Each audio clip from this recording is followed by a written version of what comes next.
A decisión do equipo de goberno provincial de ceder os concellos á xestión da Roza das Estradas, da que é titular a Deputación, tivo unha destacable resposta por parte dos alcaldes que valoran esta medida de cooperación de forma positiva, xa que na práctica supón un control máis directo e un novo ingreso no municipio. Proba disto é o feito de que este ano case a totalidade dos concellos da provincia aderiuse ao convenio de cesión. 47 alcaldes xa coñeceron os beneficios que lles reporta levar a cabo a xestión directa da Roza nas estradas provinciais. Pareceme máis eficaz que como se viña facendo. O Concello ten un conocimiento máis directo da influencia que teñen o estado das vías nos cidadáns, e creo que é bom para a Diputación e é bom para os concellos. Carreteras de montaña con el monte de Roza, pues, sobre todo eso, a seguridade que aporta no momento máis álgido do verán o ter a carretera limpia. Os bons resultados obtidos dende que o goberno actual puxera en marcha hai 3 anos este plan incrementou considerablemente o número de entidades locais que se acolleron a él. Preto de 60, case a plena totalidade dos alcaldes da provincia asinaron este ano o documento que lles permitirá xestionar directamente os 620.000 euros que destina a esta medida o organismo provincial. Unha cantidade superior ao custe que lle supón ás entidades locais a práctica do servizo, xa que ao facelo directamente aproveitan os recursos municipais cos que contan. Os concellos que temos maquinaria propia, como é o noso caso, pois nos queda todavía un pequeno rendimento económico que nos axuda a manter o personal. A parte de que esa labor, como xa temos que limpiar as carreteras locais, todas, pois vámonos facendo conjunto, desde logo é unha medida positiva. Con este precio eu creo que se pode facer un pouco máis barato, sí. No Concello de Becerrea supome unha inyección importante de cartos porque vai permitir, además, desbrozar outras pistas sin utilizar os recursos propios que en ese momento escasean. En total, a Administración local farase cargo da limpeza das vías provinciais en 3.500 kilómetros dos 4.200 que ten a Deputación. É un dos oficios tradicionais vencellados á pesca, pero tamén un dos menos recoñecidos. Falamos das redeiras, mulleres que adican toda a súa vida a construir un aparello imprescindible para que os mariñeiros leven a cabo a captura dende os seus barcos. Un traballo artesán que non pasa polo seu mellor momento. Cos baixos prezos e co intrusismo laboral, as redeiras de Cabo Burela temen a desaparición do seu oficio. Levan anos entre o nylon, son as artesáns do arranxo e a confección das redes, unha das profesións máis antigas da arte da pesca que, pese a isto, segue a ser a gran descoñecida do sector. Bastante pouco visibilizado. Outra cousa, os armadores non tiran nada por nós. Non sei, se nosotros faltamos, non sei quen lles vai facer os aparellos para ir ao mar. As de Cabo Burela pasan máis de 8 horas traballando nesta nave. Por cada rede que arranxan gañan preto de 20 euros, polo que o fin de mes levan ao peto pouco máis de 400 euros. Se sale 19, se unha media de 18 ou 19 euros, pois botalle contas, 8 horas sale xa 2 euros a hora. Unha das causas que achacan a esta escasa rendabilidade é o intrusismo laboral que existe no oficio. Traballadores ilegais que fan o mesmo traballo por un prezo máis baixo. O efecto naval colle moito traballo, pero lle dá ás redeiras que están cosendo nas súas casas, que lle lo paga por nada. Se nosotros salimos a 2 euros, nas casas igual salen a 1 euro ou euro pico. Contra esta competencia desleal e xunto a outras asociacións están a loitar estas profesionais de Burela. Piden que se controle máis a estes ilegais e que a solución sería a regularización do sector. Para poder mellorar os precios, estamos a ver se intentamos conseguir un sello regulador para as nosas redes. Estamos a levar unha campaña contra o intrusismo para sensibilizar un pouco a xente de que se non nos botan unha man, isto desaparece. Se non se regulariza o sector, estas artesáns do mar aseguran que co tempo desaparecerá un oficio o que moitas delas adicaron toda a súa vida.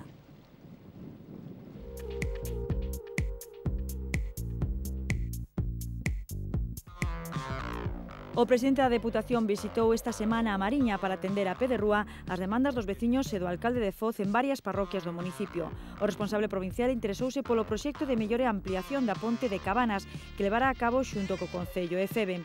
Outra das actuacións que executará o organismo neste Concello, concretamente en Vilaronte, será o arranxo da estrada que vai desde Espiñeira a Reiriz.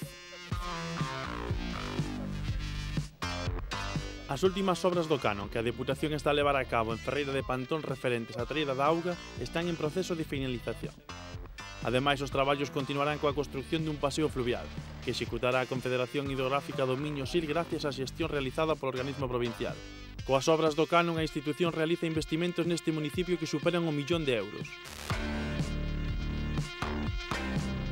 Participantes no Cumio Internacional de Loita contra as Drogas que concluíu en Lugo cunha alianza entre cidades foron recibidos no Pazo de San Marcos para sumarse á promoción dos camiños que o organismo provincial impulsa a través de Kilómetro Cero a Compostela. As autoridades procedentes de América Latina, Europa e o Caribe trasladáronse ata Ribadeo para facer un treito do Camiño Norte ao seu paso por esta localidade mariñá. Lugo acolleu a primeira reunión anual da Sociedade Galega de Anestesioloxía. Os 90 anestesiólogos de toda Galicia asistiron ao encontro no que se trataron as implicacións anestésicas dos fármacos para o tratamento da enfermidade tromboembólica. O premio que otorgou o ano a asociación foi nesta ocasión para o Servicio de Anestesioloxía do Xeral Calde. Mondoñedo celebra esta fin de semana as quendas con degustación da empanada na súa 26ª edición e o segundo Rai Cidade de Mondoñedo que organiza o Clube Enduro. O festexo, que arrincará co pregón de Fernando María Torre Comesaña, contará con diversas actividades. O sábado terá lugar a tradicional feira de gando e xa o domingo o folclore regional de Pena do Golpe e o Teatro de Raiolas marcará o fin das festas. Alumnos de primeiro de BAC do Instituto Nosa Señora dos Ollos Grandes de Lugo participaron nunha xornada pioneira na Deputación sobre a elaboración dos seus orzamentos. Con esta iniciativa, o organismo provincial pretende que os cidadáns perciban que o presuposto das administracións é unha materia que nos afecta a todos.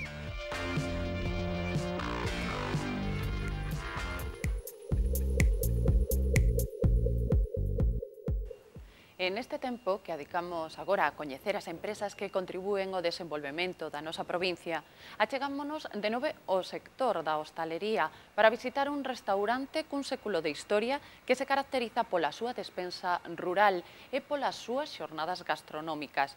Imos ata o España, en Lugo capital.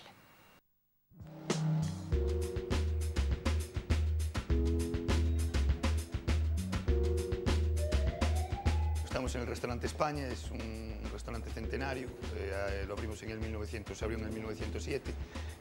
Es un restaurante familiar donde desde hace ya una década lo llevamos un poquito mi hermano y yo. Pasar, que os lo enseño.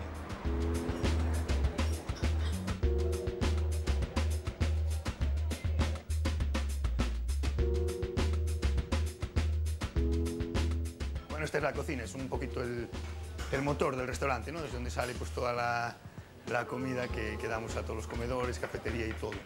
Y bueno, elaboramos un poquito, aquí es donde hacemos pues, desde nuestras pruebas de cocina, donde hacemos una cocina gallega con el producto, pero bueno, intentamos rejuvenecerlo un poquito, una cocina pues un poquito más joven y bueno, pues aquí es un poquito es donde sale todo, tanto para nuestras comidas diarias como celebraciones y todo lo que tenemos en el restaurante.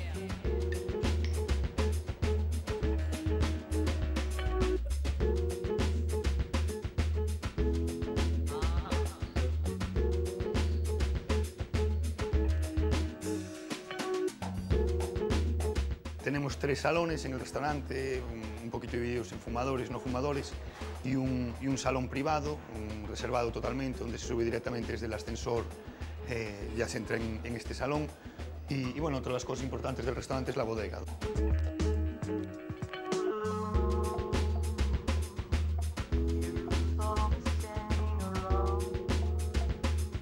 Bueno, una de las cosas que caracteriza o distingue un poquito a España son las jornadas gastronómicas.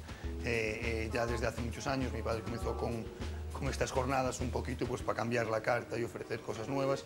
Y bueno, son ya muy conocidas las jornadas de caza, las jornadas de setas, de paellas y arroces.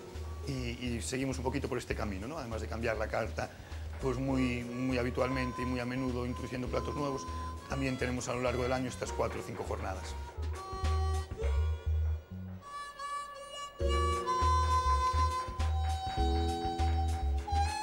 Nuestro futuro inmediato pues, es un poquito seguir con esta línea que tenemos de, creo que de seguir día a día renovándonos y haciendo cosas nuevas y bueno, nunca descuidando la calidad pues, ni del servicio, ni de la cocina, ni de las materias primas.